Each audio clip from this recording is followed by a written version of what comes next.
আসসালামু আলাইকুম সম্মানিত স্যার এবং ম্যাডাম, ইএফটি রিলেটেড আরো একটা নতুন ভিডিওতে আপনাদের সবাইকে স্বাগতম। আজকের ভিডিওতেও কিছু গুরুত্বপূর্ণ কথা বলবো। আজকের ভিডিওতে মূলত মার্চ মাসের বেতন এবং বৈশাখী ভাতা নিয়ে কিছু গুরুত্বপূর্ণ কথা বলবো। তো আপনারা প্রত্যেকে অধীর আগ্রহে বসে আছেন যে কখন মার্চ মাসের বেতন দেওয়া হবে এবং কখন বৈশাখী বেতন আপনাদের অ্যাকাউন্টে ঢুকবে। তো ঈদের আগে কিন্তু আমরা ফেব্রুয়ারি মাসের বেতনটা পেয়েছি এবং ঈদ উল ফিতরের বোনাসটাও পেয়েছি। এবং ঈদের আগে আরও একটা তথ্য আমরা জেনেছিলাম যে এপ্রিল মাসের অর্থাৎ রানিং মাসের 10 তারিখের মধ্যে আমরা মার্চ মাসের বেতনটা পেয়ে যাব। তো এখন কথা হচ্ছে, তাহলে আসলে কি আমরা ওই মার্চ মাসের বেতনটা এপ্রিল মাসের 10 তারিখের মধ্যে পাবো কিনা? দেখুন, আমরা কিন্তু প্রত্যাশী যে 10 তারিখের মধ্যে বেতনটা আমাদের অ্যাকাউন্টে ঢুকে যাক, এটা আমরা সকলেই প্রত্যাশী। কিন্তু কথা হচ্ছে বাস্তবতা যেটা, যে মার্চ মাসের বেতনটা যদি এপ্রিল মাসের 10 তারিখে আসতো, তাহলে এখন পর্যন্ত কিন্তু ইএফটি স্কুল প্যানেলে কিন্তু আমাদের বেতনের যে তালিকাটা সেটা কিন্তু এসে যেত।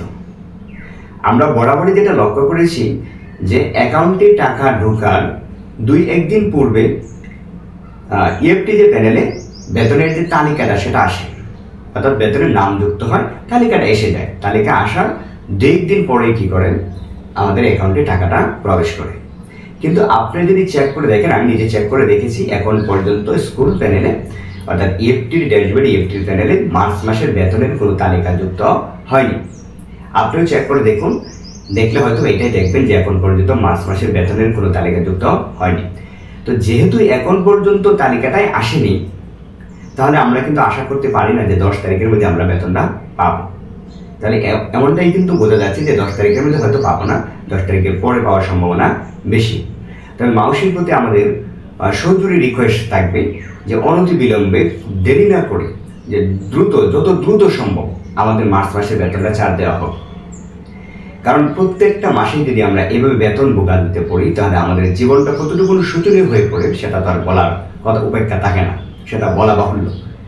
কারণ প্রত্যেকটা মাসে যদি এমন হয়, ফেব্রুয়ারি মাসের বেতন আমরা দীর্ঘদিন পরে পেয়েছি, এখন মার্চ মাসের বেতনও যদি আমরা মার্চ মাসের বেতনের জন্য যদি আমাদেরকে মাসের পর মাস অপেক্ষা করতে হয়, দিনের পর দিন অপেক্ষা করতে হয়, তাহলে তো আমাদের ইএফটি করে কোনো লাভ হয়নি। বরং ইএফটির চেয়ে আগের পদ্ধতিতে তো আমরা 8 তারিখের মধ্যে হয়তো বেতনটা পেয়ে যেতাম।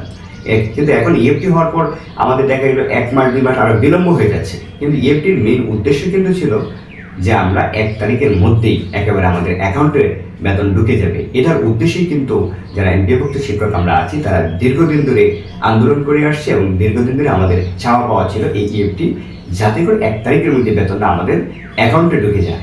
কিন্তু এখন যদি এই দিনের পর দিন, মাসের পর মাস আমাদের বেতনের জন্য অপেক্ষা করতে হয়, তাহলে ইএফটি করে আমাদের লাভটা কী হলো? এটা যাতে মাউসির প্রতি আমাদের বিনীত রিকোয়েস্ট থাকবে, এই বিষয়গুলো যাতে বিবেচনায় আনা হয়। এতক্ষণ যারা সাথে ছিলেন সবাইকে অসংখ্য ধন্যবাদ। যদি ভালো লাগে অবশ্যই সাবস্ক্রাইব করে পাশে থাকবেন। আজকের মধ্যে এখানে শেষ করছি।